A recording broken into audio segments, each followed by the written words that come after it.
சேலம் மாவட்டம் ஏற்காட்டில் பெய்து வரும் தொடர் மழையால் அதிகாலை முதல் கடுமையான பனி மூட்டம் ஏற்பட்டு இருக்கிறது.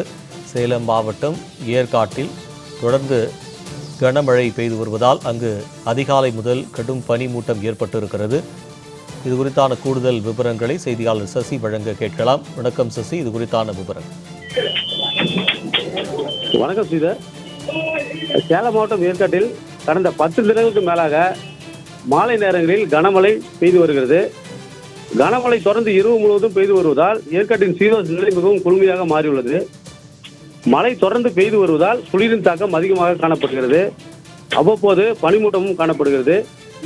இந்நிலையில் இன்று அதிகாலை முதல் ஏற்காடு சுற்றுவட்டார பகுதியில் கடுமையான பனிமூட்டம் நிலவுகிறது. பனிமூட்டம் அடர்த்தியாக இருந்ததால் சாலையில் வாகனங்கள் முகப்புகளை எரிவிட்டவாறு சென்றன. மலைப்பாதையில் சூழ்ந்துள்ள பனிமூட்டம் காரணமாக வாகனங்கள் மெதுவாக சென்று வருகின்றன. மழை மற்றும் பனிமூட்டம் காரணமாக குளிரின் தாக்கம் அதிகமாக காணப்படுகிறது. ஏற்காடு சுற்றுவட்டார பகுதியில் பெய்து வரும் கனமழை மற்றும் கடுமையான பனிமூட்டம் காரணமாக பொதுமக்களின் இயல்பு வாழ்க்கை பாதிக்கப்பட்டுள்ளது. ஸ்ரீதர், விவரங்களுக்கு நன்றி சசி.